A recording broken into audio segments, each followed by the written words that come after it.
L'onction vivante se tient dans les eaux.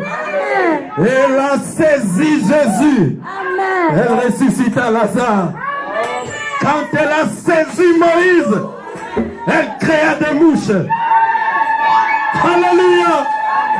Quand elle a saisi David, il écrasa Goliath. Quand il a saisi les frères, alléluia. Quand elle saisit une sœur, sa vie doit changer. Alléluia. Quand l'onction te saisit, ta vie doit changer. L'onction vivante. Amen. Merci pour l'onction du Saint-Esprit. Aimez-vous l'onction du Saint-Esprit? L'onction élève Jésus. L'onction élève le nom de Jésus. Est-ce que vous le croyez? On y va. Alléluia. Parce que vous le croyez, on y va. La sœur, c'est la sœur Martine qui m'a posé une question. Mais moi, je vous la pose.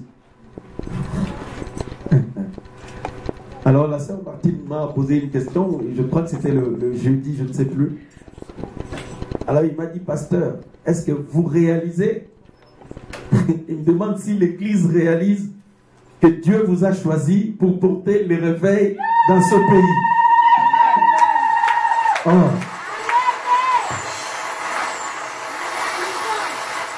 C'était une question. Il me demande si l'Église et moi, nous réalisons. Nous réalisons. Oui. Amen. Vous réalisez? Amen. Ah. Mais les gens qui doivent porter le réveil, ils arrivent ici à midi, alors que l'église commence à 10 h. Vous ne réalisez pas. Je lui ai dit, nous le savons, ça je suis sûr. Mais réaliser, je ne sais pas. Vous le réalisez. Je lui ai dit, ah, que Dieu soit béni. Je lui ai dit, je sais que beaucoup sont venus ici, quand ils repartent, ils disent la même chose. Ils disent, il y en a même deux qui sont venus de Bruxelles. Une que Frère Youssouf a ramenée. Et il dit, Frère Youssouf, une église comme ça, il n'y en a pas deux en Belgique. Ce n'était pas moi. Ce ne sont pas mes paroles. Je vous cite les paroles des autres. Parce que ce n'est toujours pas bien de parler de soi-même. Amen. Mais j'ai le droit de dire quand c'est quelqu'un d'autre qui le dit. Parce que moi, je n'ai pas été dans d'autres églises, donc je ne sais pas. Et j'ai l'évangéliste Dieudonné que vous avez vu ici. Un jour chez moi, il disait à Frère Youssouf, il dit, l'église de Pasteur Franck, si tu le quittes pour aller dans une autre église, tu vas avoir difficile à t'habituer parce que tu ne trouveras pas la même présence ici. Ce sont les paroles d'un prédicateur, d'un évangéliste qui va dans toutes les églises presque. Est-ce que moi je peux croire dans cela? Ah, mais moi je crois cela. Frère, le Seigneur nous a bénis. Le Seigneur nous a bénis. Et c'est que Dieu m'a dit personnellement, il m'a dit d'être seulement humble. Et je pense qu'il a raison. Parce que c'est dans l'humilité que Dieu augmente la puissance.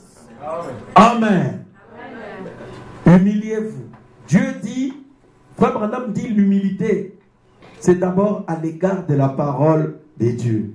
Quand la parole dit I, c'est I. Quand la parole dit O, c'est O.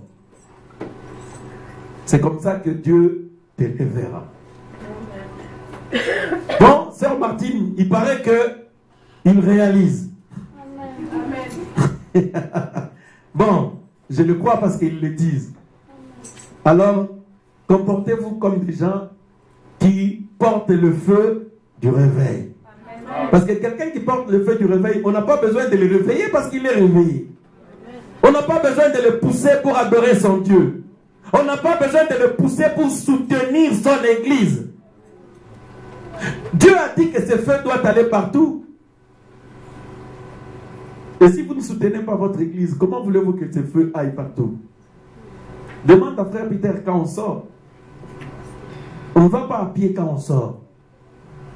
Et quand on sort, vous allez voir Dieu faire des miracles et des merveilles. Mais ça sera grâce à vous. Et le prophète dit, si pas grâce à vous, que Dieu sauve quelqu'un dans cette vie, votre nom sera repris à côté du sien lors de la rétribution de toutes choses. Amen.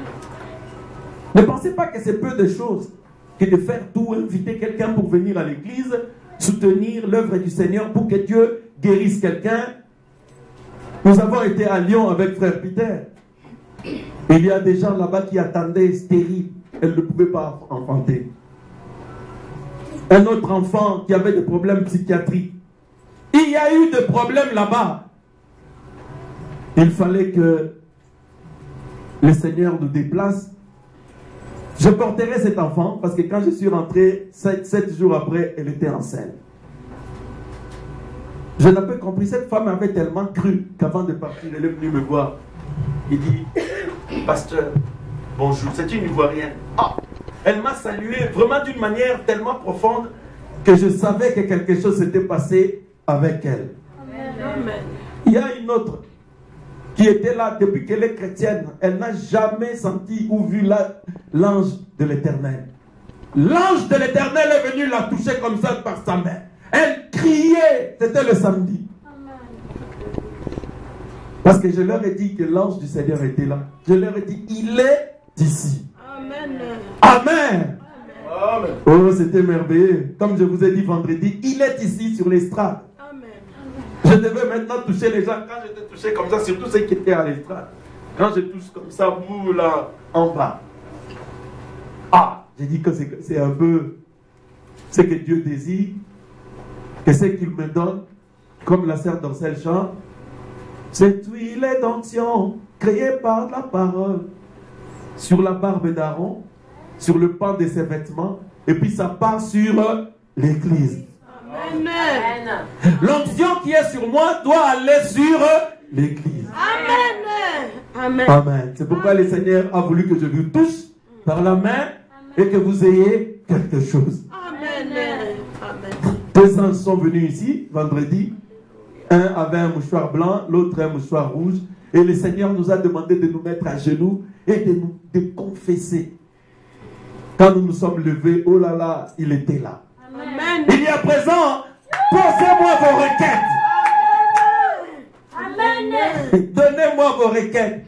Écoutez, parfois quand le Seigneur dit qu'il vous a donné des choses, beaucoup ne croient pas parce qu'ils pensent que quand Dieu dit qu'il te donne, tu vas à la maison, tu trouves la chose sur la table. Non.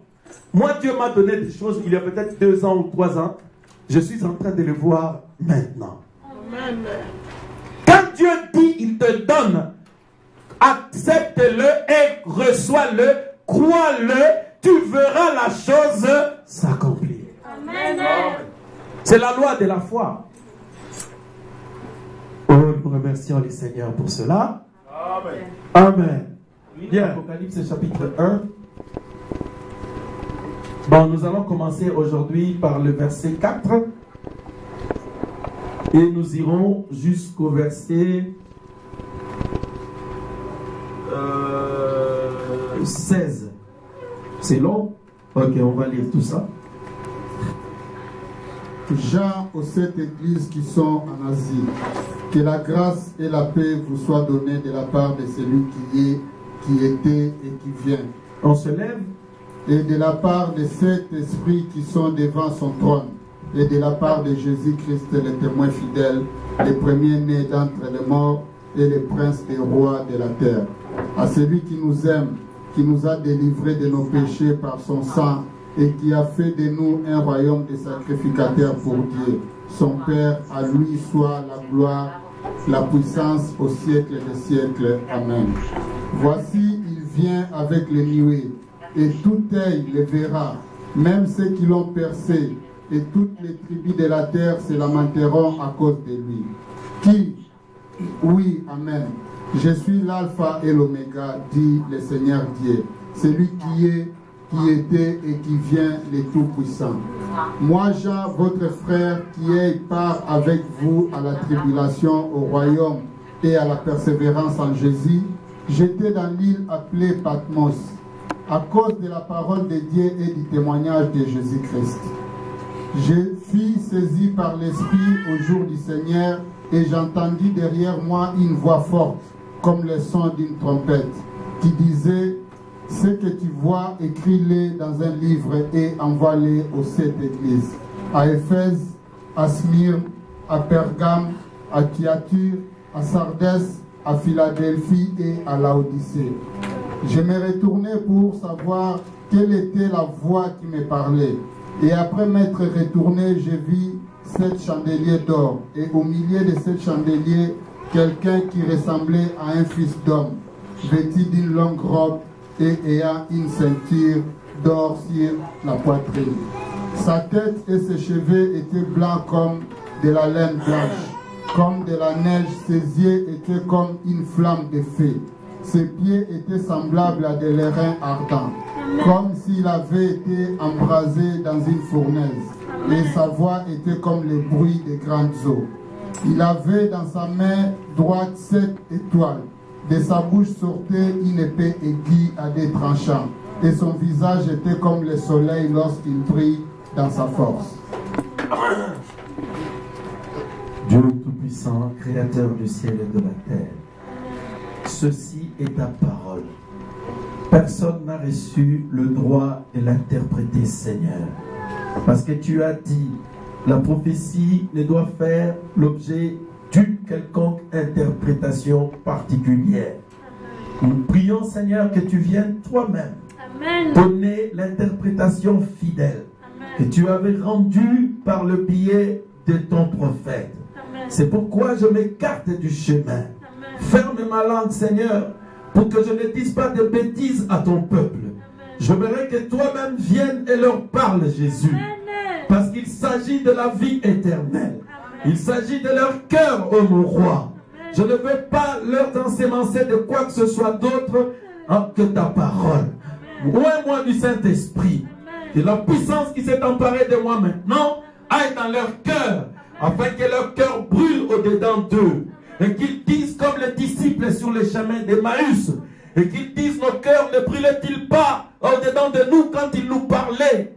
Parle-nous ainsi, éloigne Satan et la puissance de l'ennemi. Au nom de Jésus-Christ, nous avons ainsi prié. Amen. Amen. Amen. Veuillez vous asseoir. Que Dieu bénisse le frère honoré. Amen. Amen.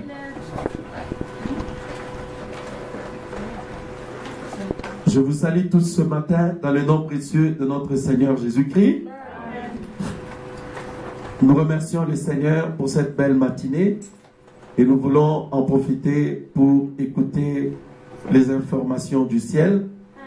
Parce que comme vous le savez, mes frères et sœurs, L'homme ne vivra pas de pain seulement, mais de chaque parole qui sort de la bouche de Dieu. La parole de Dieu est une nourriture. Et celui qui la mange, la Bible dit, elle sera la santé pour nos os. Nous sommes, pour aller plus vite, en train d'étudier la vision de Patmos, parce que Dieu avait ouvert des mystères contenus dans le livre d'Apocalypse. Alors nous avons déjà commencé à étudier ce que c'était le livre d'Apocalypse. Le mot Apocalypse vient du grec Apocalypsie, qui signifie l'action de découvrir, de dévoiler, de révéler. Et dans les dictionnaires, on précise qu'il s'agit essentiellement de la révélation divine. Et ce livre d'Apocalypse commence par le mot révélation, parce que le prophète William Branham dit que la Bible, ce n'est pas les explications sur Jésus-Christ. La Bible est la révélation de Jésus-Christ. Le mot révélation, comme nous l'avons vu, c'est une grâce que le Seigneur accorde aux hommes pour permettre à leurs yeux spirituels de voir les choses que le monde ne peut pas voir. Maintenant, la Bible dit au verset 1, révélation de Jésus-Christ que Dieu lui a donnée, et cette révélation est parvenue à Jean par l'envoi d'un ange. Et Frère Branham dit dans la prédication Vision de Patmos, au paragraphe 135, je rappelle à l'église, dit Frère Branham, que la première de toutes les choses, c'est la révélation. C'est-à-dire, pour avoir la révélation, vous devez entrer dans l'esprit.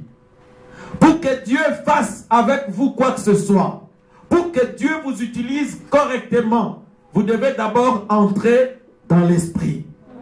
Donc, un homme ne peut comprendre les choses de Dieu à moins de recevoir une révélation venant par le biais du Saint-Esprit. Est-ce que l'Église est avec moi? Amen. La révélation est essentielle, mon frère, ma soeur. La Bible dit, sans révélation, le peuple marche sans frein. C'est-à-dire, une église qui ne tient pas compte de la révélation, elle marche sans frein. C'est dans les livres de Proverbes. Alors vous pouvez vous poser la question, vous allez dire, pasteur, mais comment est-ce qu'une église peut marcher sans frein?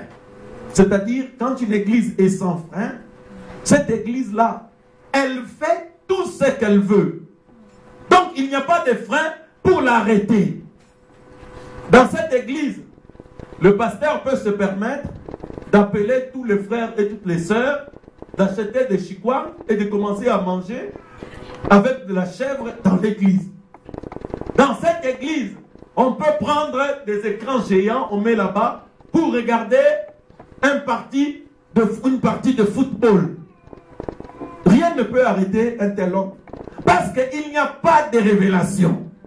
Et la révélation, mes frères et sœurs, c'est le message de l'heure.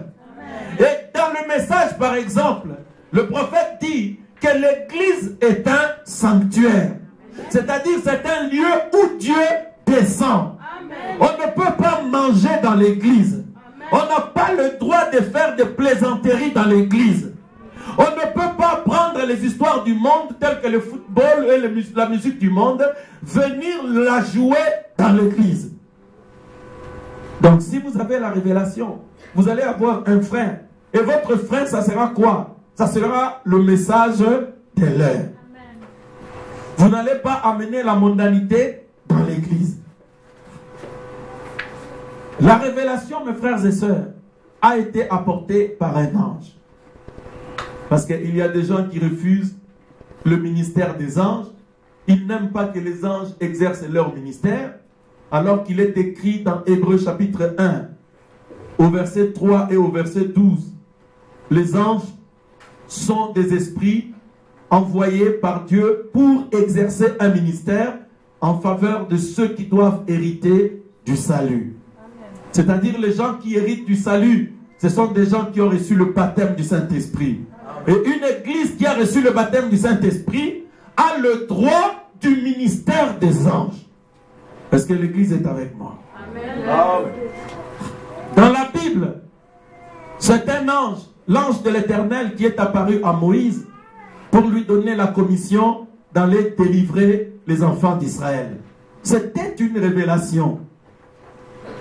Dans la Bible, un ange était apparu à la maman de Samson pour lui annoncer que Dieu envoyait un homme qui s'appelait Samson pour la délivrance de son peuple.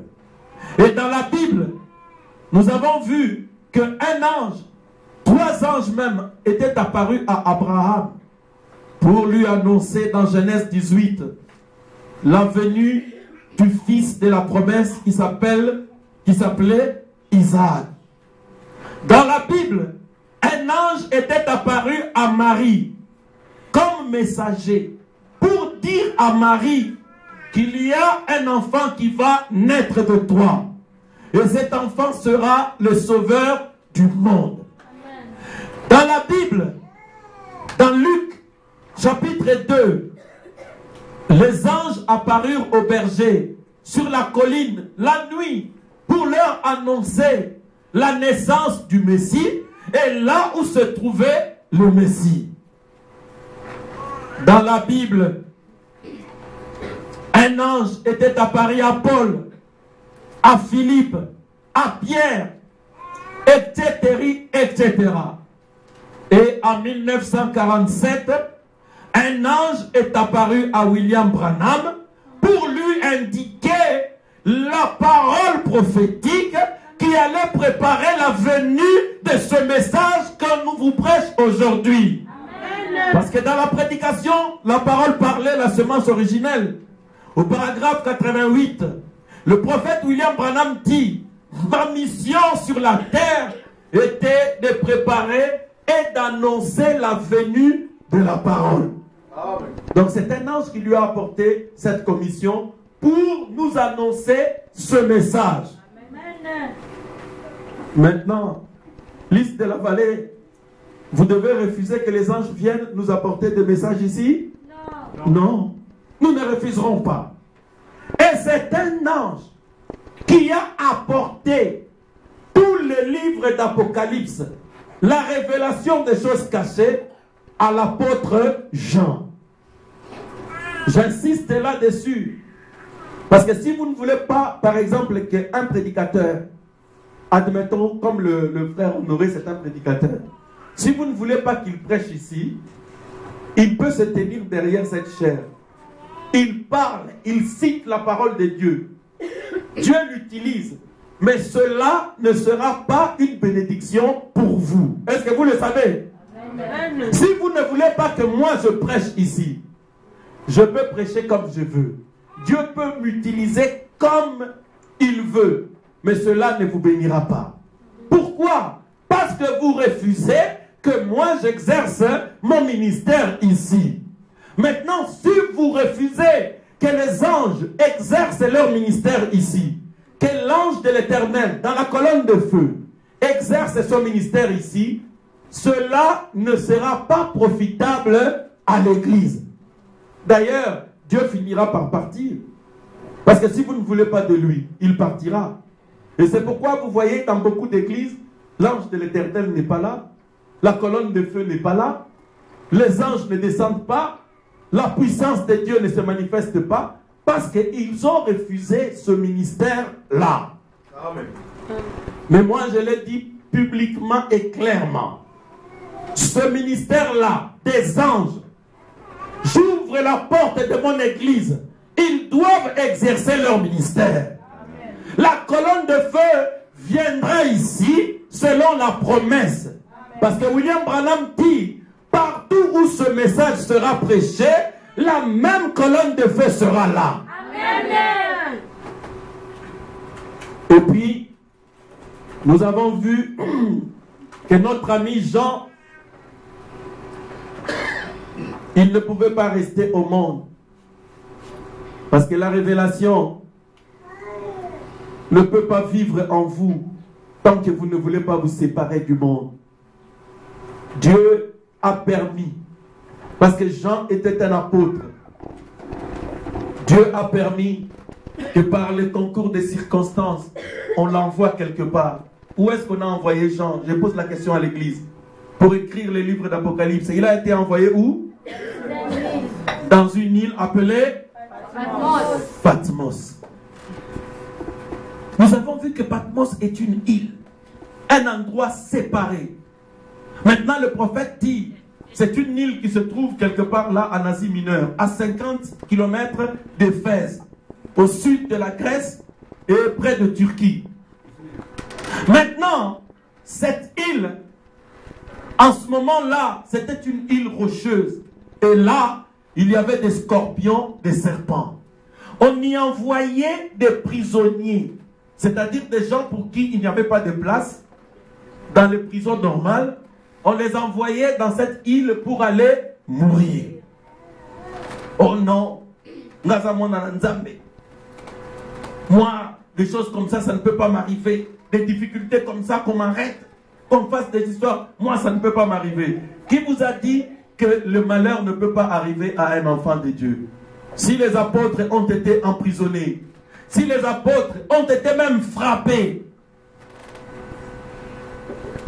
aujourd'hui, si on frappe un pasteur, ça va être un scandale.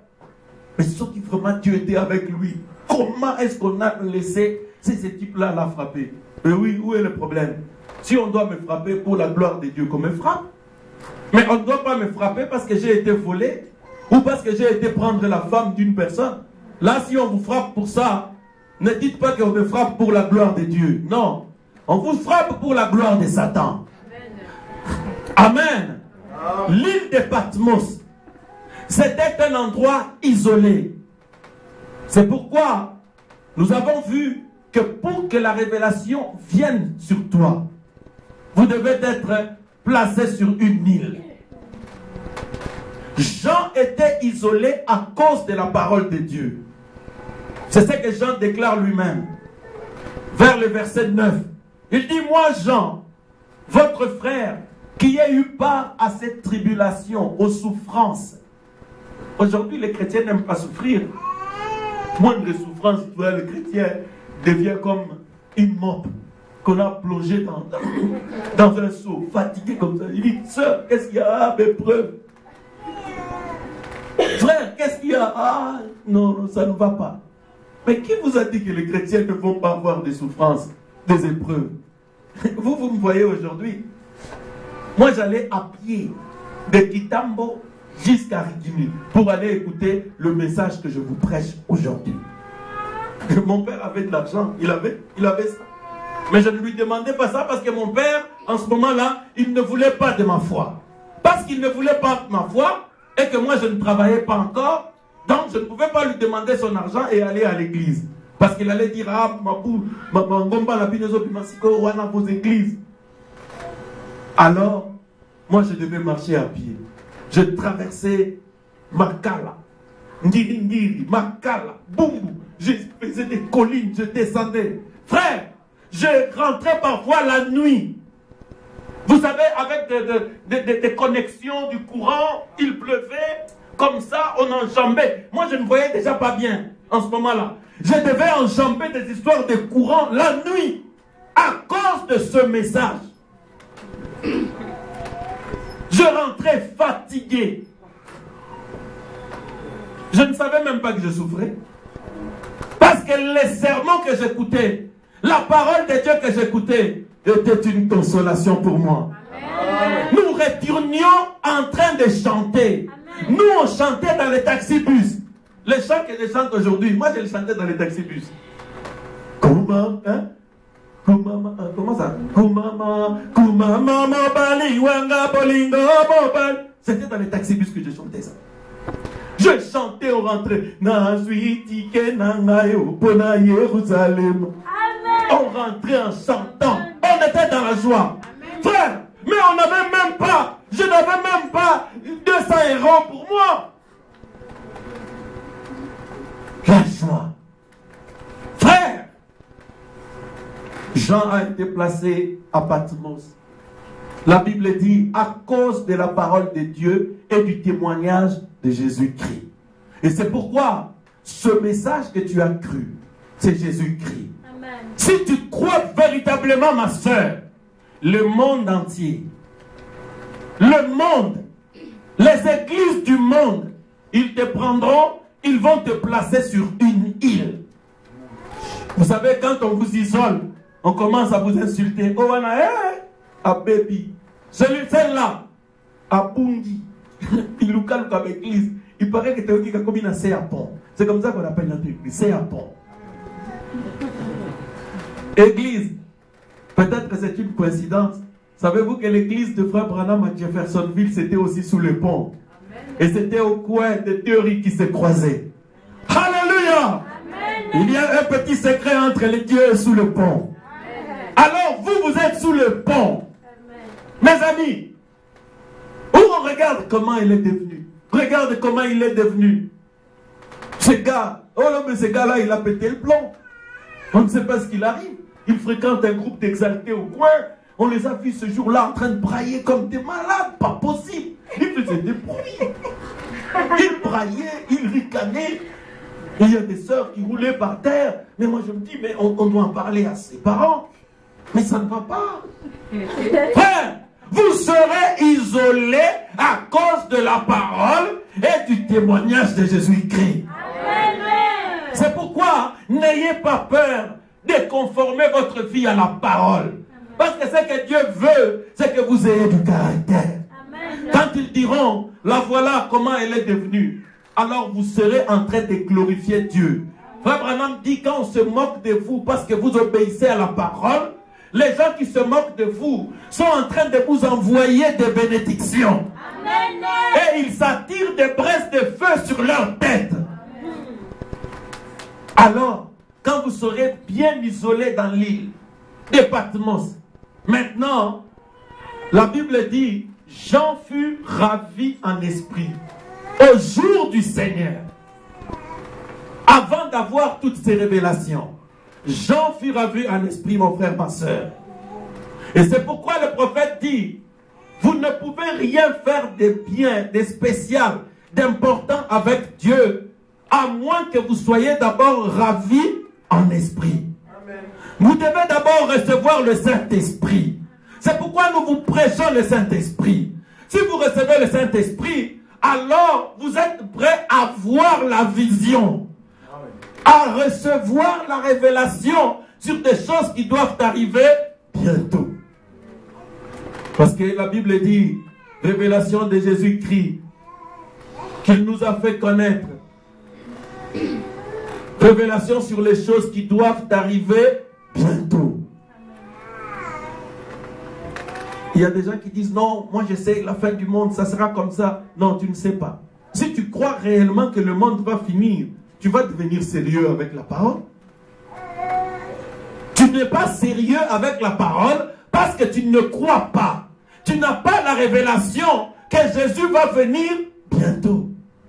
Et je t'informe que la Bible dit que Jésus viendra la nuit comme un voleur. N'écoutez pas les histoires qu'on chante dans les dénominations. Tango Yesu akoya, bako beta mandanda, kelelo ekobeta, palalalala. Donc tout le monde fera que azoya. Et c'est là que nous allons parce qu'azoya, Jésus n'aime pas les pantalons ou Jésus n'aime pas les maquillages. Parce qu'il arrive, ça sera trop tard. Parce que quand il viendra, tu seras peut-être en train de dormir. Église, c'est le moment de chercher l'huile du Saint-Esprit. C'est le moment de chercher l'huile d'onction. C'est le moment de chercher la puissance de Dieu. Parce que vous ne pouvez pas vous envoler sans une puissance en vous. Amen. Amen. Et cette puissance, c'est le Saint-Esprit. Acte 1:8 dit, vous recevrez la puissance venant d'en haut, le Saint-Esprit. Ainsi vous serez mes témoins. Amen. Maintenant, regardez. C'est après avoir reçu le Saint-Esprit que la révélation est arrivée à Jean. Nous sommes au verset 9. Alors, parce que vous êtes isolés du monde, même du monde ecclésiastique, parce que souvent quand nous devenons chrétiens, je vous donne mes expériences parce que vous allez comprendre, c'est ce qui va vous arriver. Quand vous devenez chrétien, ce ne sont même pas les païens qui vont se moquer de vous. Ceux qui se moqueront de vous, ce sont les soi-disant chrétiens. J'étais au campus là-bas une fois. Je suis allé à Rigny, je commençais à lire des brochures et puis ils disent: oh, Franck, certains de mes amis, ils se sont réunis. Moi, je n'étais pas là. Je retourne comme ça le soir. Oh non, Franck, on a quelque chose à te dire. Je dis: mais qu'est-ce qu'il y a? Je dis: mais Franck, non, écoute, nous on t'aime bien, tu es notre ami, mais on ne peut pas te laisser comme ça te perdre. On nous a dit que tu es perdu, tu commences à aller chez le branamiste. J'ai dit: ah bon, je suis perdu. J'ai dit: mais viens dans la chambre, on va en parler. Vous savez, parmi les personnes qui me parlaient, il y avait un protestant, un armé du salut, un catholique, et puis je ne sais pas, il y avait un autre aussi, j'ai oublié. Je les ai mises là. J'ai dit: toi, je ne cite pas leur nom, parce que sinon, ils vont dire: mais Franck, mais comment tu en parles? Il dit: toi, je l'appelle Grégoire. Grégoire, mais toi tu vas ici, à la chapelle, avant d'aller à tes examens, tu vas t'agenouiller devant la statue de Saint-André, pour qu'il te donne l'intelligence. Tu ne trouves pas que tu es perdu avec ça? Parce que tu es catholique. Le catholique s'agenouille devant des statues. Oh Saint-Antoine, donne-moi le pouvoir, je vais passer mes examens. Tu ne trouves pas que tu es perdu? Et toi, armée du salut, pour le baptême, nous entrons dans l'eau parce que Acte 2:38 dit qu'on doit être immergé au nom du Seigneur Jésus-Christ. Vous passez sous un drapeau et vous appelez ça le baptême. Ne trouves-tu pas que tu es perdu? Frère, je rentre comme ça, je prends le protestant. Je dis: tes prédicateurs commencent à porter des soutanes. Vous baptisez dans le titre du Père. Ne savez-vous pas que vous êtes perdu? Frère, en l'espace de 5 minutes, j'ai administré le chaos. Ils étaient par terre. Je dis: maintenant, dis-moi qui est perdu entre vous et moi. Frère, ce ne sont pas les païens qui se moqueront de vous, ma soeur. Ce sont les soi-disant chrétiens. Les soi-disant chrétiens. Ils savent bien qu'ils n'ont pas le Saint-Esprit. Que Dieu n'est pas dans leurs églises. Mais ils diront que toi tu es perdu parce que tu es à la recherche de la vérité. Si tu prends la parole, tu ouvres la Bible, la même Bible que eux touchent, tu dis: regarde ce que vous faites. Est-ce que la Bible dit ça? La Bible dit que je ne permets pas à l'enfant d'enseigner, ni de prendre l'autorité sur l'homme. C'est ce que toi tu fais? Ce n'est pas ce qui se passe dans ton église? La Bible dit: le baptême c'est dans le nom du Seigneur Jésus-Christ. Vous vous baptisez dans le titre du Père, du Fils et du Saint-Esprit. Ne vois-tu pas que tu es perdu? La Bible dit: on prendra la communion avec le lavement des pieds dans Jean 3, 13. Jean 13. Vous ne le faites pas. Ne voyez-vous pas que vous ne faites pas les ordonnances de Jésus? Est-ce que Dieu se confirme dans votre église? J'ai reçu quelqu'un ici, je vous le disais déjà il y a quelque temps. C'est un ami. Quelqu'un est venu lui voir, il dit: mais il dit: mais pasteur, excusez-moi, est-ce que je veux vraiment voir même un petit miracle dans le souffle de vie que Dieu renouvelle tous les jours? N'est-ce pas un miracle? Il dit: non, je veux bien le souffle de vie, mais même un petit, s'il te plaît. Ils ne voient pas de miracles dans leurs églises, pas de guérison, pas de Saint-Esprit. Mais je me demande, mais qu'est-ce qui les attire finalement? C'est une puissance de séduction. Si vous êtes attiré dans une église pour autre chose que le Saint-Esprit, la parole de Dieu, les miracles, des signes, des guérisons, Si vous êtes attiré par autre chose que cela, sachez mon frère, ma soeur, que vous êtes séduit. La parole de Dieu doit vous attirer premièrement, le Saint-Esprit pardon premièrement, ensuite ça sera confirmé par la parole qui est prêchée, et puis la parole elle-même sera confirmée par le surnaturel, et vous saurez que Dieu est là. Amen. Mes amis, en ce moment-là, quand vous acceptez d'être isolé, vous serez ravis. C'est-à-dire, vous êtes prêts à voir la révélation. Maintenant, on avance. Jean était ravi au jour du Seigneur. Je commençais déjà à en parler, c'est ce que la Bible dit. Moi, Jean, votre frère, je fus ravi au jour du Seigneur. Alors, il y a eu un débat sur le jour. Les protestants ont dit non, le jour du Seigneur, c'est le dimanche. Parce que c'est le dimanche que nous allons à l'église. Frère Branham dit, ce n'est pas scripturaire. Il y a nulle part dans la Bible où on a dit que le dimanche, c'est le jour du Seigneur, c'est ce jour-là que vous devez aller à l'église. Ça n'existe pas. Vous le savez? Je sais que beaucoup d'entre vous ne le savent pas. Nous venons à l'église le dimanche, c'est une coutume comme ça, mais que nous acceptons, que nous approuvons aussi. Les Juifs allaient à l'église le sabbat, c'est-à-dire le samedi. Je crois que vous le savez. Et le dimanche, c'est le premier jour de la semaine. C'est-à-dire, la semaine, dans la Bible, la semaine commençait le dimanche. Donc, notre lundi, c'était le dimanche selon la Bible.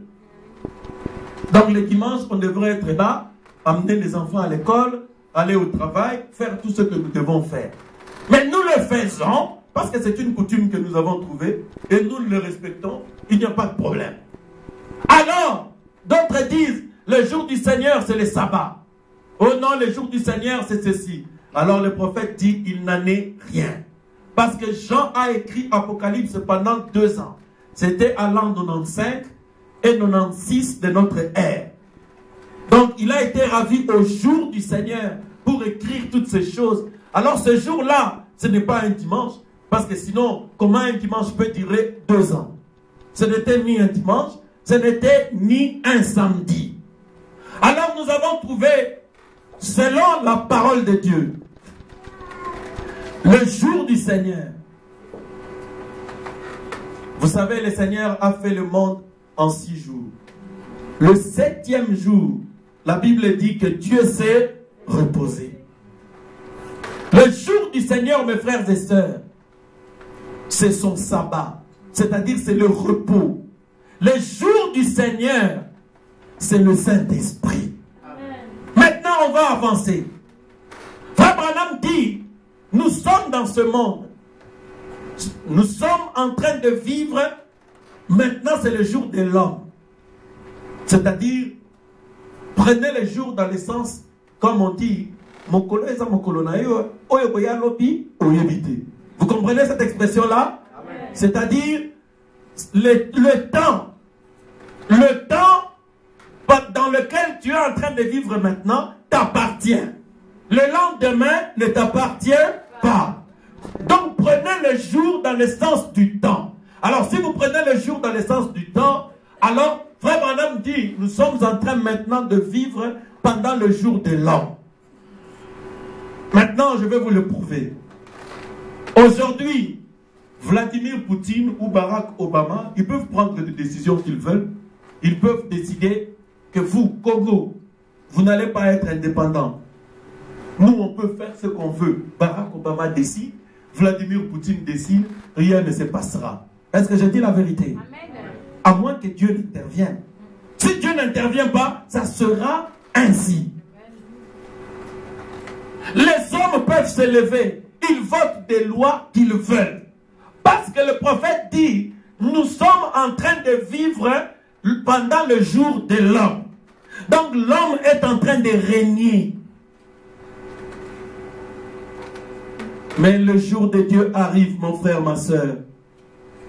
Le jour de Dieu arrivera un jour.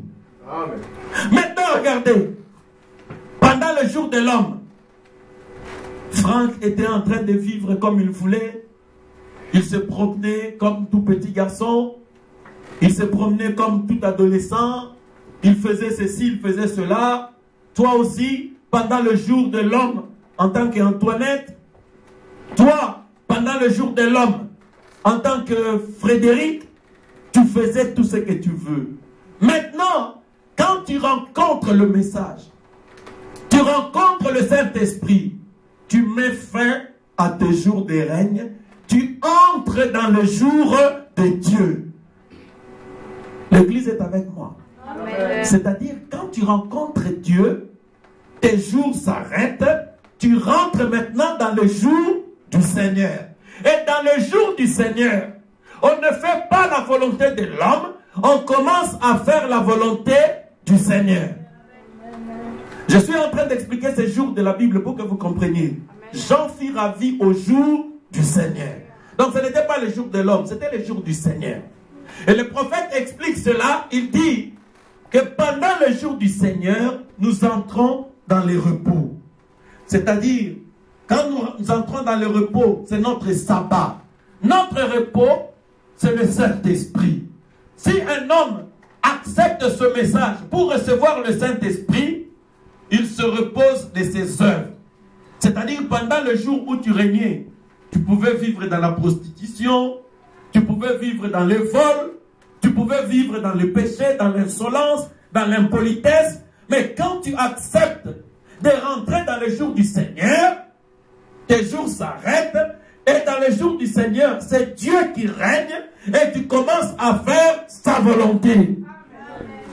Je crois que c'est plus clair pour le jour du Seigneur. On avance encore. Le jour du Seigneur. Quand Jean fut ravi en esprit, vous allez trouver, nous le verrons plus loin, que Jésus avait des cheveux blancs comme de la laine, il avait des yeux comme des flammes de feu, il avait sa ceinture, pas autour de la taille, mais autour de la poitrine.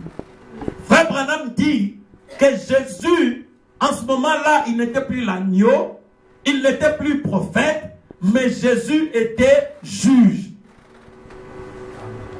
Parce que c'était le jour de sa colère.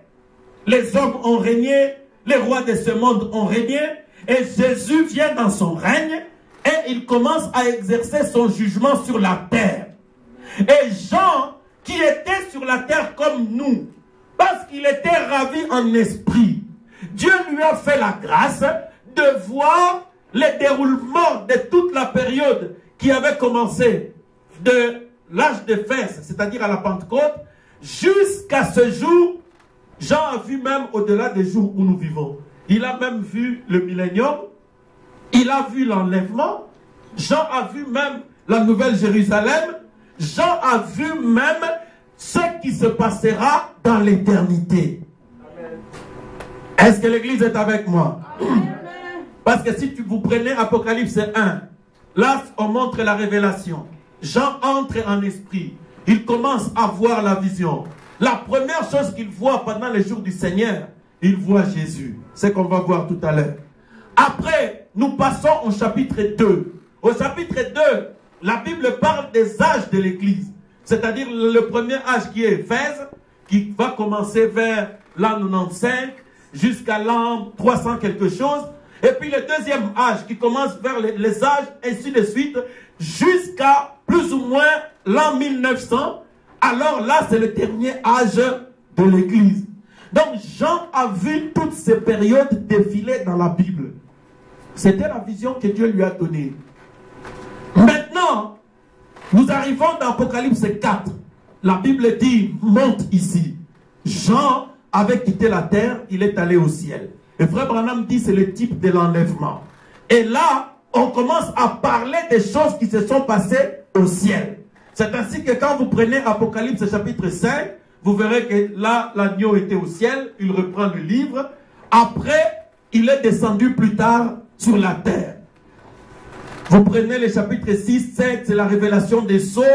Et vers le chapitre 8, on parle des Roms, etc. Jusqu'à 18, on parle de l'église catholique, des Juifs. Ensuite, on parle du retour de l'épouse avec Jésus sur la terre.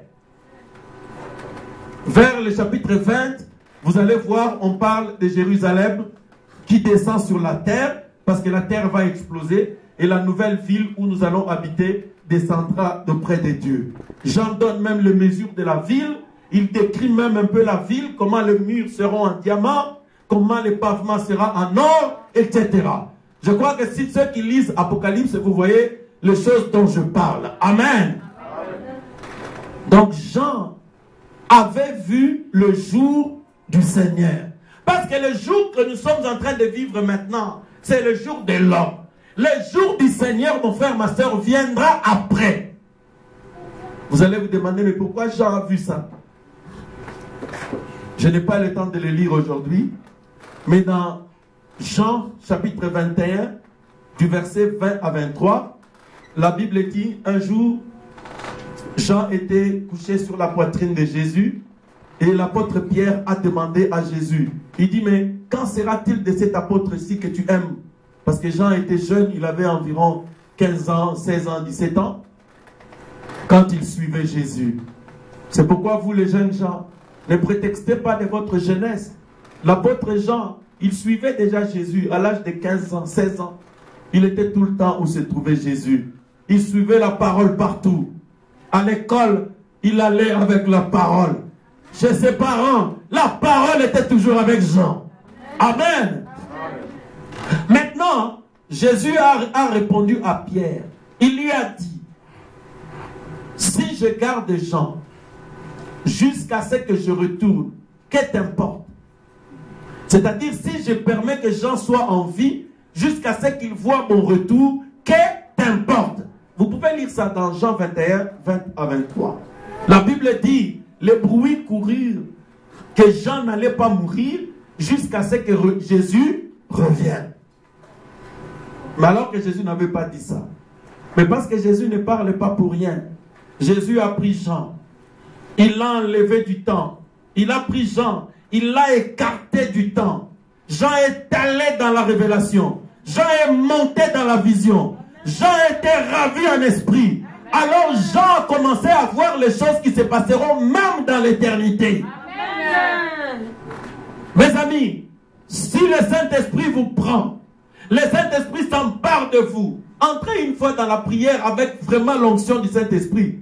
Vous comprendrez ce que je vous dis. Donc vous entrez dans la prière en train de prier. Vous oubliez les factures. Vous oubliez même si vous êtes malade. Vous entrez dans une autre dimension. Là, vous êtes ravis au jour du Seigneur. Amen. Frère, c'est ce que Jean avait vu. Et Dieu lui a montré ça. Pendant 2 ans, Dieu le prenait, le montait. Jean voyait des choses qu'il écrivait. Dieu le prenait, le montait. Et c'est pourquoi la Bible appelle ça le jour du Seigneur. Maintenant, ce n'était pas le dimanche ni le sabbat. Mais si vous voulez, c'est la période de temps où Jésus rentrera dans son règne. C'est ça le jour du Seigneur. Amen. Maintenant, dans Jean, chapitre 8, verset 56, Jésus parlait avec les Juifs. Il leur a dit, moi je vous ai parlé, vous ne voulez pas me recevoir. Abraham, votre père, a vu mon jour et il s'est réjoui. Je crois que vous connaissez cela. La Bible dit, les Juifs prirent les pierres pour lapider Jésus. Ils disent, mais lui, il n'a même pas 50 ans. Comment peut-il dire qu'Abraham avait vu son jour? Donc Jésus avait permis qu'Abraham voie son jour. Maintenant, regardez, dans Genèse chapitre 17, Abraham reçut un signe. Dieu lui a demandé de pratiquer la circoncision. Il y a les lecteurs de la Bible ici. Quel est le type de la circoncision? La circoncision, spirituellement, ça signifie quoi pour nous? Vous pouvez parler fort. C'est quoi la circoncision? C'est le Saint-Esprit. Maintenant, regardez. Dans Genèse chapitre 17, Dieu demande à Abraham de pratiquer la circoncision. En d'autres termes, il lui demande de recevoir d'abord le Saint-Esprit. Parce que Dieu va le visiter plus tard dans Genèse 18. C'est dans Genèse 18 qu'Abraham a vu le jour de Jésus. Vous allez dire, Jésus était où? il y avait 3 anges qui avaient visité Abraham. Il y avait à côté un autre à droite de Dieu. Celui qui était au milieu, c'est l'ange de l'Éternel. Et l'ange de l'Éternel, c'est Jésus-Christ lui-même. Et Jésus parlait aux Juifs pour leur dire, Abraham, votre père, avait vu mon jour. Et il s'est réjoui. C'est-à-dire, quand Dieu vous donne de connaître son jour, mon frère, ma soeur, vous devez être dans la réjouissance. Lys de la vallée, je parle et insiste pour que vous entriez dans l'esprit, pour que vous receviez le Saint-Esprit. Parce que quand vous êtes dans l'esprit, vous allez connaître le jour du Seigneur. Quelqu'un qui est dans le jour du Seigneur, vous serez quelqu'un qui vivra dans la joie. Acceptez une fois de recevoir le Saint-Esprit. La peur et les inquiétudes vous quitteront. Une joie viendra en vous et vous allez vivre dans la victoire. Amen, amen. Si vous sentez que les problèmes commencent à venir, vous fermez la porte et vous allez dans la chambre. Oh Jésus, merci. Oh.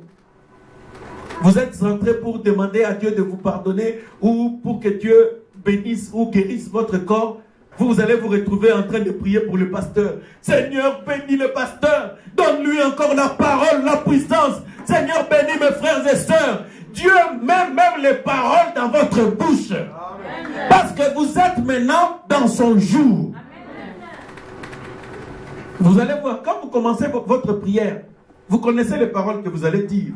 Mais quand vous rentrez dans l'esprit, vous commencez maintenant à dire des paroles que Dieu mette dans votre cœur par le Saint-Esprit. Parce que quand vous commencez, vous êtes dans le jour de l'homme. Mais quand l'onction vient sur vous, vous rentrez dans le jour du Seigneur. Vous commencez à vous occuper des choses du Seigneur. Alléluia. Vous comprenez pourquoi l'église doit être dans l'esprit. Vous comprenez pourquoi le pasteur doit être dans l'esprit. Si le pasteur n'est pas dans l'esprit, le souci des pasteurs, ça sera toujours l'argent, avoir l'argent, avoir l'argent. Mais quand le pasteur entre dans l'esprit, dans le jour du Seigneur, son plus grand souci sera la délivrance des âmes et le salut des âmes et des brebis que le Seigneur lui envoie. Amen. Et cela vaut aussi bien pour les brebis. Les jours du Seigneur, mes frères et sœurs, Jean devait d'abord être ravi en esprit pour être dans le jour du Seigneur. Abraham devait être circoncis pour voir le jour du Seigneur et se réjouir. Nous devons aussi recevoir le Saint-Esprit avant d'entrer dans la révélation. Avant de recevoir la révélation que Dieu nous envoie ce matin. Est-ce que l'Église est prête à rentrer dans l'Esprit maintenant? Est-ce que l'Église est prête à rentrer dans l'Esprit maintenant? Prenons Vision de Patmos. Vision de Patmos, paragraphe 141. Maintenant, nous sommes dans l'esprit. Ne vous souciez plus des choses du monde, parce qu'on va avancer. Soyez dans l'esprit. Il entra dans l'esprit, alors des choses commencèrent à se passer. Il fut ravi en esprit, il entra en esprit, alors les choses commencèrent à se passer. Vas-y, frère. Et tandis qu'il se trouvait là, il entendit une trompette. Une trompette annonce toujours l'approche de quelque chose.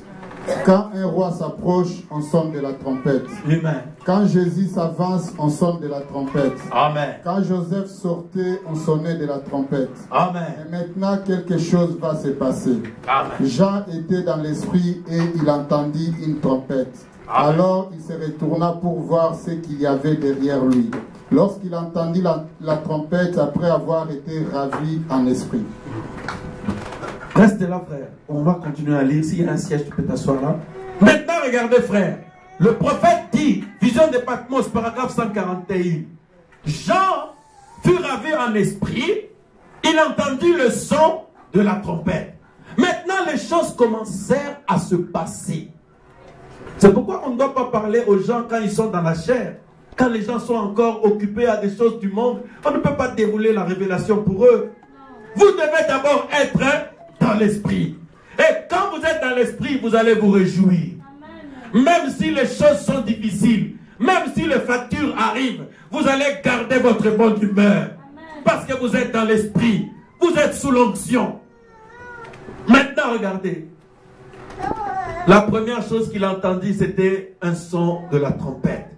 Le prophète dit la trompette, c'est ce qu'on sonne toujours pour annoncer la venue du roi ou d'une autorité importante.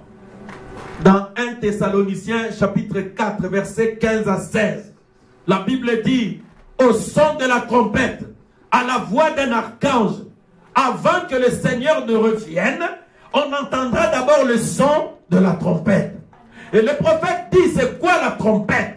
La trompette, c'est ce message. La trompette, c'est l'évangile. Quand vous êtes ravi en esprit, vous êtes prêt à écouter l'évangile. Est-ce que vous êtes avec moi? L'évangile vous demande à être transformé. L'évangile vous a demandé à vous isoler du monde. Entrez dans l'esprit, mes frères et sœurs, vous comprendrez. Maintenant, Jean entendit la trompette. Quand on prêche l'évangile, on sonne la trompette, on annonce la venue du roi. Alors Jean se retourna pour voir. La trompette sonne sous le pont. Église, voulez-vous que je vous dise la vérité? Amen. La ville de Liège est en train de trembler. Amen. Je vous dis la vérité. Même les serviteurs de Dieu dans cette ville tremblent. Amen. Parce qu'il y a un son de la trompette. Alléluia. Ils attendent un peu notre dignité. On est encore sous les ponts.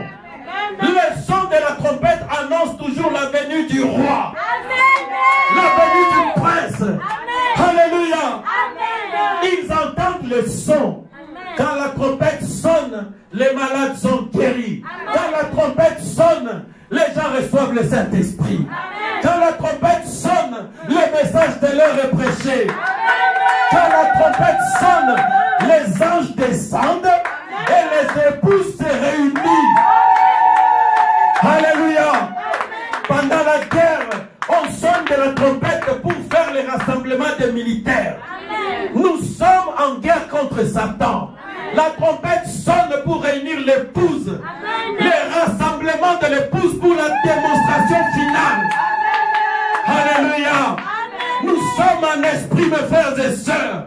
Et nous écoutons à présent le son de la trompette. Amen. Qui nous prépare à voir des choses que le Seigneur dira pour nous. Amen. Maintenant, regardez. Paragraphe 144.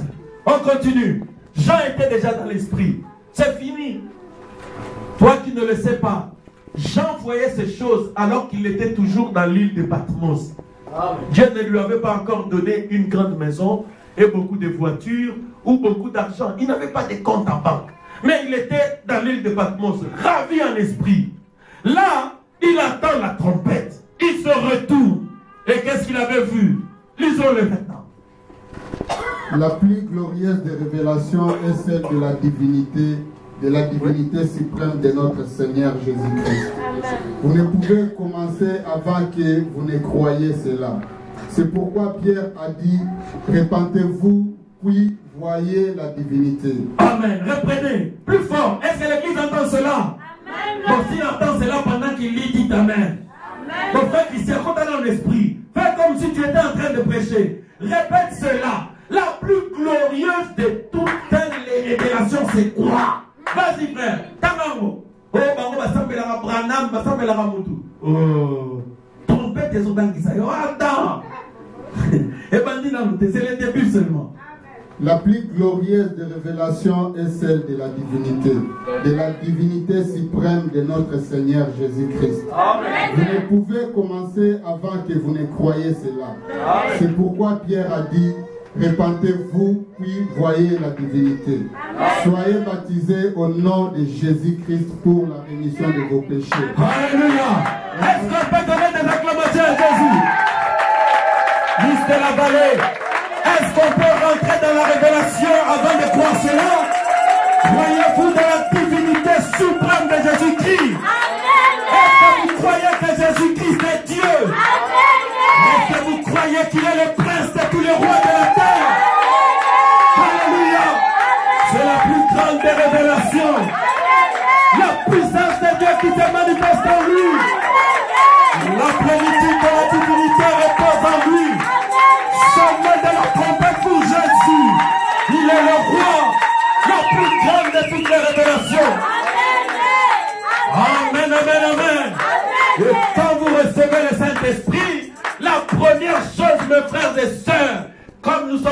dans l'esprit. Tout comme Jean, nous avons vu que c'est Jésus qui a été crucifié. C'est Jésus dont personne ne voulait. C'était lui qui était le Dieu suprême. C'est lui qui est roi au ciel. Il régnera au ciel. Un jour, il régnera ici. Il règne déjà sur le croyant. C'est ça la plus grande des révélations. Gardez-les dans votre cœur. Que personne ne vous l'arrache jamais. Qu'il reste Dieu. Et que Branham reste son prophète. Alléluia. Lise de la vallée, est-ce que vous connaissez le nom de votre Dieu? Le nom de votre Dieu? Qui? Qui? Dans le nom de votre Jésus. Amen. Amen, amen, amen, amen. Jésus vous aime. Il vous aime. Le puissant Jésus. Voici celui qui est, qui était et qui vient. Le premier et le dernier. Le commencement et la fin. Le premier d'entre les morts. Le témoin fidèle de la création de Dieu. Alléluia. Oubliez ces histoires de deuxième personnalité. Oubliez cette histoire de deuxième personnalité en Dieu. Abandonnez ça, jetez cela. La révélation a dit, la première des choses, c'est que votre âme croit. C'est Jésus-Christ. C'est le Dieu Tout-Puissant. Alléluia. Oh mon ami. Paragraphe 157. On avance. Paragraphe 154. Que sous le pont. Oui. Église, ne soyez pas malheureux. Parce que votre Père vous a rendu la terre. Il vous a transmis la puissance de la guérison. Il vous a transmis la puissance. Dans la prédication ce jour-là sur le calvaire, Abraham dit, votre époux a dit. Connaissez-vous votre époux? C'est Jésus. Jésus a dit, les œuvres que je fais, vous les ferez aussi. Et vous les ferez des plus grandes. Connaissez-vous la plus grande de toutes les œuvres? Quand notre époux était sur la terre, il n'avait donné le Saint-Esprit à personne. Mais il a laissé la charge de transmettre le Saint-Esprit à son épouse. C'est la plus grande de toutes les œuvres. Donner le Saint-Esprit à une autre personne. Amen. Est-ce que vous le croyez? Jésus nous l'a accordé. Alléluia. Il est vivant. 154, on va. Qui était et qui vient. Vous savez-vous, quand est-ce qu'il était? C'est quand il était sur la terre et on l'a mis à mort. Alors il était. Pour eux, c'était du passé. Mais Jésus ne s'était pas arrêté avec le été. Jésus a continué avec le je suis. Parce qu'il a dit je suis celui qui était et qui est. Parce que maintenant, il s'appelle le je suis. C'est lui la colonne de feu. Et c'est pourquoi Apocalypse dit je suis celui qui était mort et je suis vivant aujourd'hui. Et la Bible ajoute c'est lui qui vient. Est-ce que l'Église attend le retour de Jésus-Christ? Alors Jean avait vu ça. Il dit cet homme dit qu'il était, il est et il y est, il écrit. Alléluia. Et la Bible dit voici il vient dans les nuées, tout œil le verra. Même ceux qui l'ont percé le verront. Êtes-vous en train de le reconnaître toujours? Amen. Jean était ravi au jour du Seigneur. Alors il était en train de voir tout ça. Nous sommes toujours dans Apocalypse chapitre 1. Jean voyait cela. Il dit il était, on a percé. Il dit qui a-t-on percé dans cette vie? Et qui est aujourd'hui? Ah, ça doit être lui. Alors il allait commencer à expliquer. La Bible dit ne l'écris pas. Il y a un temps où ces mystères seront déroulés. Maintenant regardez. Dans ses mains, il avait 7 chandeliers et 7 étoiles. Donc, celui qui était le premier d'entre les morts, je crois que nous les connaissons déjà. Amen. Et nous savons aujourd'hui qui il est. Amen. Maintenant, regardez. Il avait dans ses mains 7 étoiles. Donc, un chandelier, ensuite 7 étoiles. On va juste commencer cela et on continuera la fois prochaine. Maintenant, suivez-moi, Église. Jésus avait 7 chandeliers dans sa main. Bon, chandelier, c'est encore le français, ça va vous troubler pour rien. Un chandelier, ça signifie des porte-lampes. Hein? Des porte-lampes. Donc, c'est comme ça, comme une cuve, comme ça, une tuile qui porte des lampes. C'est-à-dire qu'il y a le premier chandelier, deuxième, troisième, quatrième, cinquième, et puis il y a une lampe au-dessus. C'est ça le chandelier. Amen. Voilà. Ça s'appelle le chandelier ou de porte-lampe. Il y en avait 7 entre les mains de Jésus. Maintenant, la Bible lui dit, écrit le mystère des 7 chandeliers et des 7 étoiles. On va lire ça dans la Bible. Bon, avant de lire ça dans la Bible, on va dans Zacharie chapitre 4. Au lieu de lire, on va directement. Zacharie chapitre 4. Quand les gens entrent dans la révélation, quand la trompette sonne, il sonne le nom de Jésus-Christ. Je crois que vous l'avez noté. Que personne ne vous le ravisse. Même quand on vous menace, gardez ça bien. Le nom de Jésus-Christ. C'est pourquoi vous, quand vous priez, je vous donne de regarder aujourd'hui. Quand je vais dans certaines églises, vous allez voir quelqu'un en train de prier. Oh Yahweh, nous te laissons cette soirée. Tu as réuni ces gens. Merci. Oh, pour ton amour, ta bonté, ta présence. Amen. On leur a même ravi le nom de Jésus-Christ. La Bible dit, quoi que vous faites en action ou en parole, faites tout au nom du Seigneur Jésus-Christ. Quand vous avez prié, vous devez signer votre prière par le nom du Seigneur Jésus-Christ. Amen. Ne l'oubliez pas. Ne priez pas comme eux. Oh, Yahweh, Amen. Amen. Qui va t'écouter? Toi, tu es qui pour qu'on t'écoute? Tu dois dire au nom de Jésus-Christ. Amen. Parce que Jésus a dit, tout ce que vous demanderez en mon nom. On leur a ravi le nom de Jésus. Vous allez voir ça dans les âges de l'Église. Je crois dans l'âge de Philadelphie. On leur a ravi le nom de Jésus. Ils prient sans le nom de Jésus. Ils baptisent les gens sans le nom de Jésus. Oh, je te baptise au nom du Père, du Fils, quel Saint-Esprit. Quel Père? Quel Fils? Quel Saint-Esprit? Tu dois baptiser au nom du Seigneur Jésus-Christ. Père, ce n'est pas un nom. Fils, ce n'est pas un nom. Le Saint-Esprit, ce n'est pas un nom. Est-ce que l'Église a compris cela?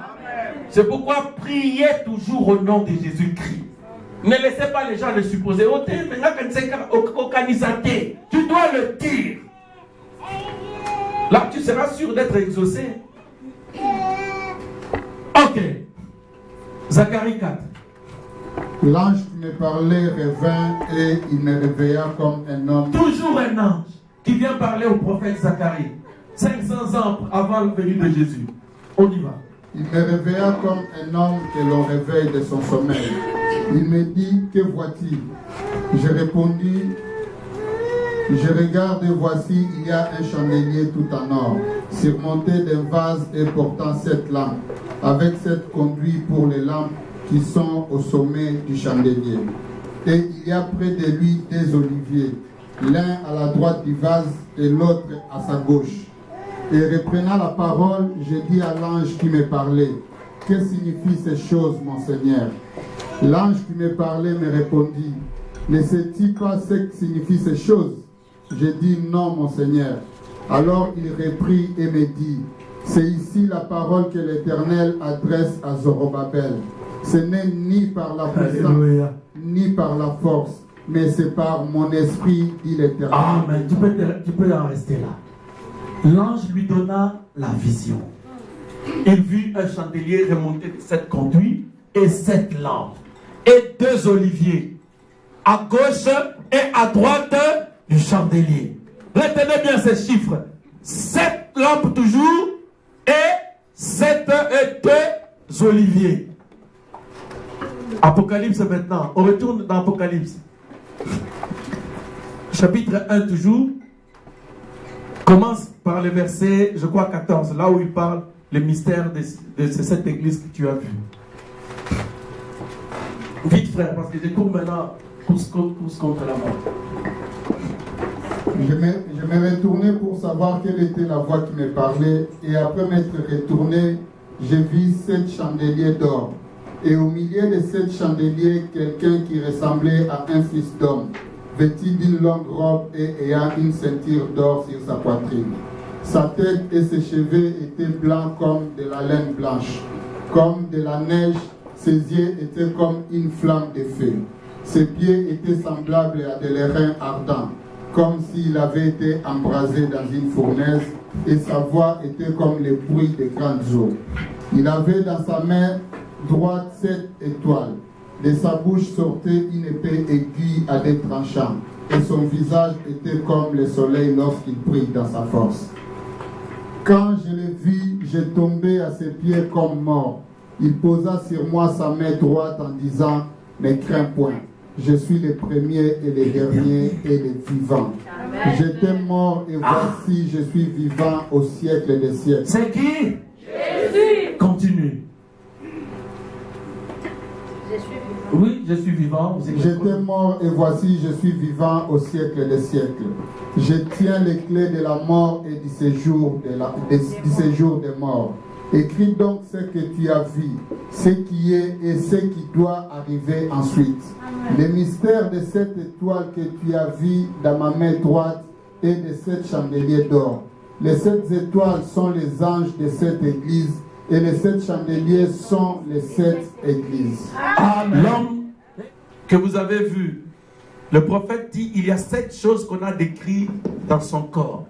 Ses cheveux blancs comme la neige, ses yeux comme de flammes de feu, sa bouche, une voix avec une épée, avec une ceinture dans sa poitrine, ses pieds comme les reins et ses mains.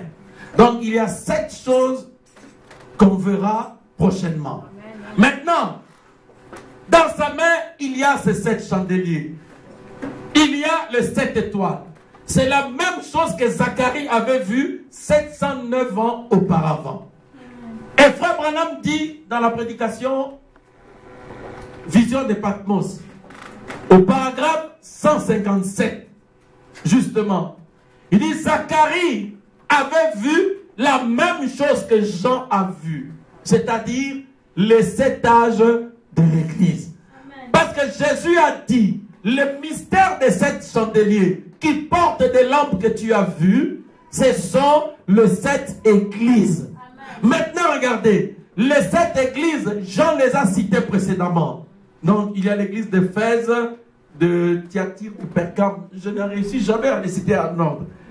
De Pergame, Thyatire, Philadelphie, Sardes, Laodicée, etc. Donc, notre ami Jean était en train de voir la succession des 7 périodes qui séparent le temps des apôtres jusqu'au temps de la fin. Donc au 7e âge de l'Église. Parce que nous sommes aujourd'hui au 7e âge de l'Église. Je le montrerai par la Bible toujours que l'âge de la Odyssée, ses caractéristiques montrent bien que c'est notre âge actuel. Est-ce que l'Église est avec moi? Maintenant, dans chaque âge, il y avait une lampe au sommet. L'Église est avec moi. Donc chaque église était remontée d'une lampe. Parce que le tuyau de chandelier porte des lampes. Donc des lampes sont au-dessus. Les mêmes lampes qui étaient au-dessus de chaque tuyau, la Bible dit, c'est la même chose que les étoiles qui étaient entre les mains de Dieu. Maintenant, observez quelque chose. On parle des lampes. On parle des étoiles. Les lampes, on les utilise quand? Pendant le jour ou pendant la nuit? Pendant la nuit. Et les étoiles, elles brillent pendant la nuit ou pendant le jour? c'est pendant la nuit. Savez-vous pourquoi c'était la nuit? Parce que le jour était mort, il a été enterré, le jour était parti. Connaissez-vous le jour? Et quand le jour n'était plus dans ce monde, le jour c'est Jésus-Christ bien sûr. Quand le jour nous a été retiré, le monde est resté dans les ténèbres. Donc le monde était dans la nuit. Jésus ne pouvait pas nous laisser seuls. Alors Jésus avait 7 chandeliers dans sa main. Jésus avait 7 lampes pour nous éclairer pendant le temps que lui ne sera pas ici sur la terre physiquement. Amen. Est-ce que l'église est avec moi? C'est pourquoi il les avait dans sa main. Donc dans chaque période, génération ou âge, il prend une étoile, il lâche une étoile. L'étoile va. L'étoile qui s'appelle Paul, c'était le premier. Il prêche, on retire l'étoile.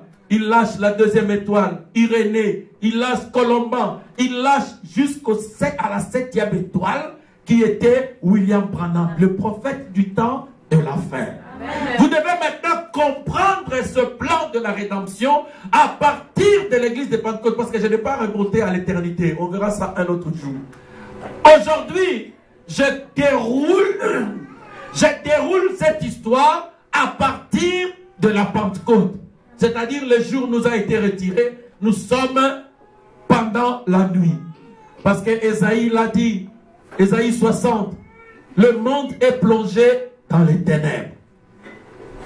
Alors vous allez me dire, non pasteur, mais on dit que c'est une lampe. Est-ce qu'un prophète, est-ce que c'est une lampe? Pourquoi un prophète dans sa doigt? Est-ce que la Bible peut dire que le prophète est une lampe? Parce que quand nous sommes pendant la nuit, personne ne peut voir. Ma soeur, mon frère, c'est pourquoi les églises se perdent. Ils ouvrent la Bible, ils se perdent. Même moi,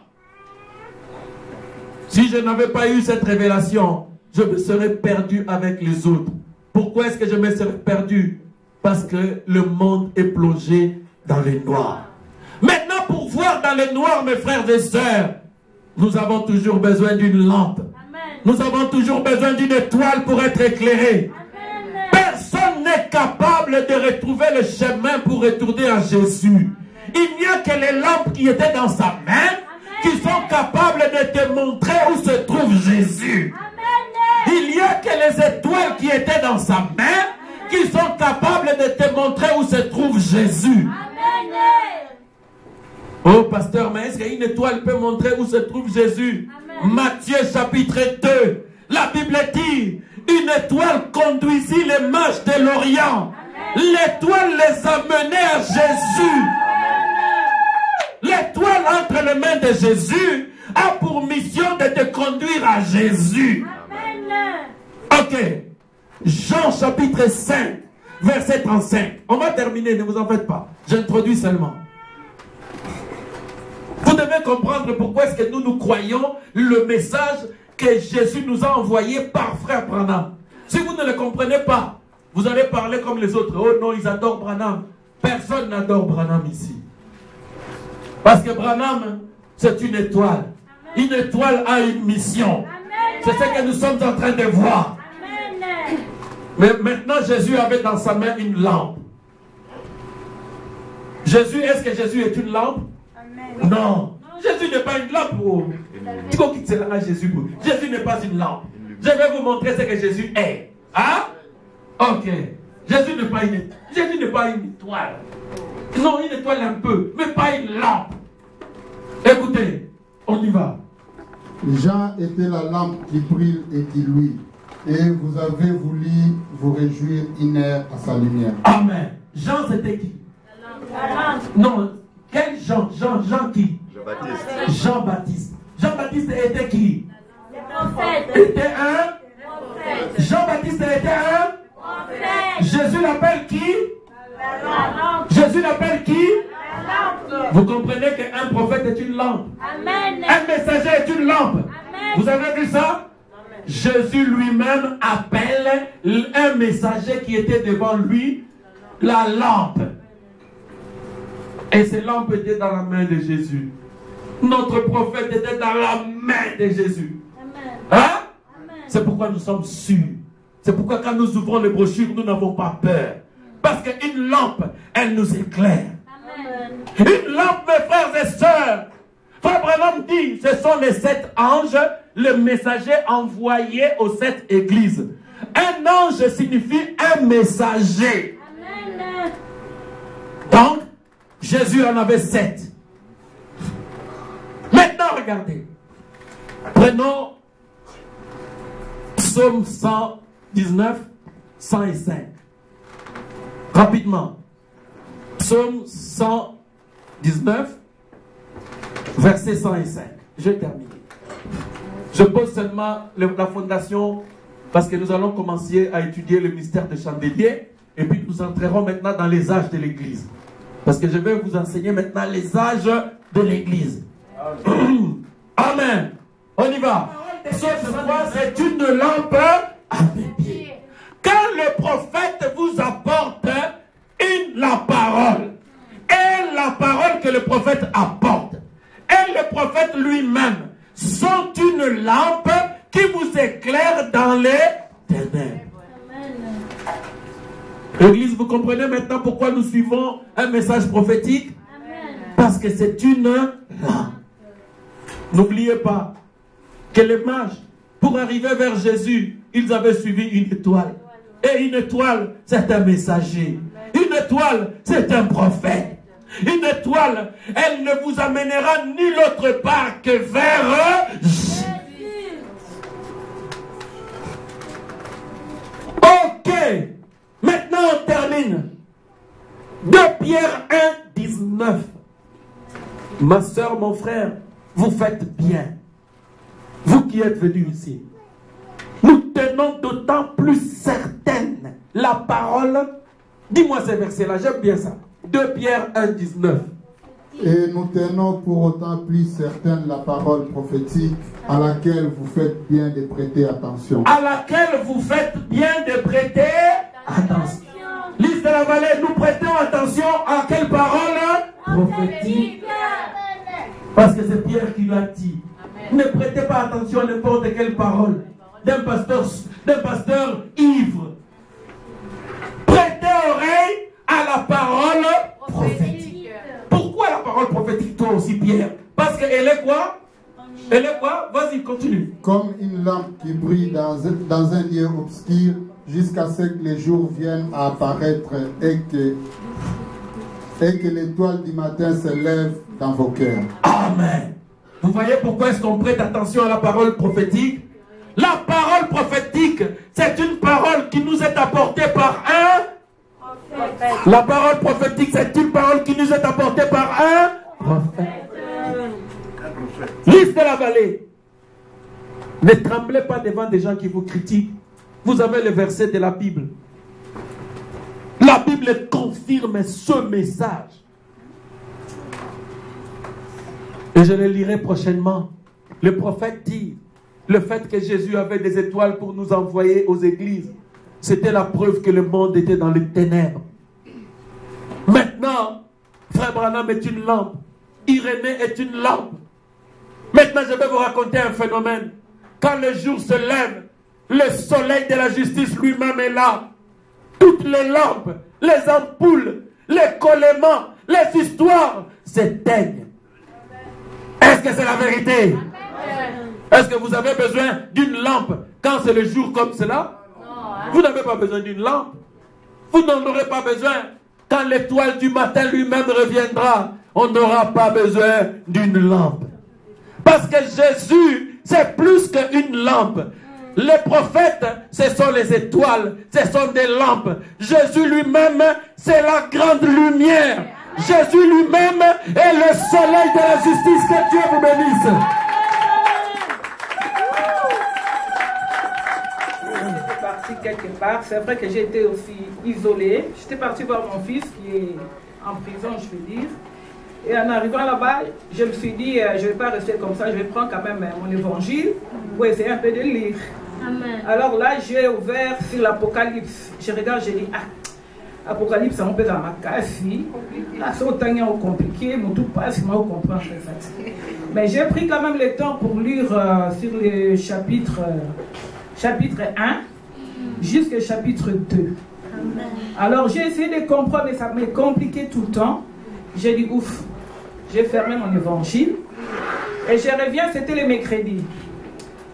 Pendant tout ce temps, les mercredis, les jeudis et les vendredis, j'avais envie de venir écouter le pasteur Franck. Amen.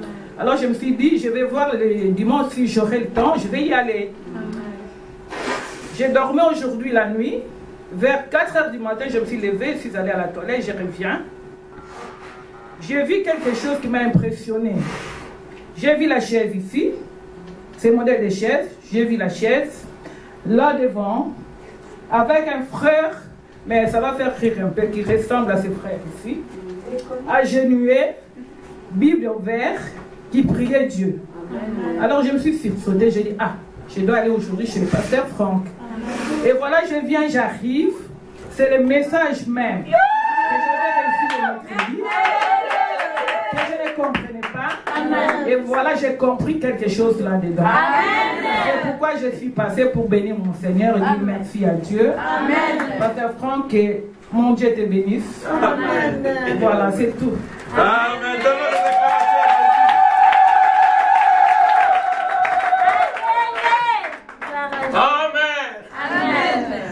Amen. Je crois que vous aussi vous avez compris. Amen. Voilà, là c'est le signe du Messie dont je parle. C'est la parole qui discerne les pensées des cœurs et qui connaît le besoin dans les cœurs de ses enfants. Amen. Alors parcourez vos 50 km pour arriver dans l'île de Patmos. Amen. C'est ça le message. On va prendre les autres. Père, nous te remercions encore une fois l'Éternel de Père pour la parole qui vient de sortir. Prêtons attention à la parole prophétique car c'est notre lumière. Père, nous te remercions l'Éternel Dieu Père pour cette parole, l'Éternel Papa, car c'est une parole prophétique, l'Éternel Dieu Père, et que cela est aussi lumière pour notre temps, Seigneur Papa. L'Éternel Dieu Père, nous laissons tout entre tes sept mains, Dieu Papa. Père, souviens, oh l'Éternel Père, à toute personne qui avait mis sa main dans la poche, l'Éternel Dieu Père, pour apporter quelque chose dans ta maison, l'Éternel Papa. Protège-nous, Seigneur Papa, lorsque nous allons rentrer, Seigneur Papa, dans nos maisons. Sois avec nous, oh l'Éternel Papa. Oh Seigneur, nous sommes, mon Papa. Garde chacun de nous, l'Éternel Père, afin que cette parole puisse être scellée dans nos cœurs, l'Éternel Père, pour que nous puissions la pratiquer, Seigneur, Papa. Seigneur, nous te prions car tu es digne, Dieu. Seigneur, nous te prions parce que tu es le roi du roi, Papa. Bénis chacun de nous, oh l'Éternel Dieu Père, en retournant à la maison, l'Éternel Papa. Ne nous laisse pas, oh l'Éternel Dieu Père, tomber, oh Saint-Père, afin que nous puissions encore revenir, Père, oh, pour charger encore l'église, Saint-Papa. Nous voulons être légers par rapport à ta parole, Saint-Papa, afin que nous puissions aller toujours de là-bas, Saint-Papa. Parce que notre vie, l'Éternel Père, nous voulons être légers, l'Éternel Papa, lorsque toi tu vas venir nous prendre, afin que nous puissions, oh, s'envoler avec toi, l'Éternel Papa, les jours de l'enlèvement, Saint-Papa. Garde-nous, protège-nous de toutes sortes d'attaques de l'ennemi, les accidents et autres, Seigneur. Je les rends nul et sans effet. Au nom de Jésus-Christ, Père, je les prise et je les envoie très loin dans les désaridés, dans les noms précieux et glorieux de notre Seigneur Jésus-Christ. Amen. Amen. Retournez du à l'autre. Qui est digne de regarder les livres de propres leçons? Personne ne fut trouvé digne au ciel. Jean, regardez. Personne n'était digne de prendre le livre. Jean commençait à pleurer parce qu'il savait que la race humaine était perdue. Mais un de 24 veilleurs lui dit, Yohane Bangate. Alléluia.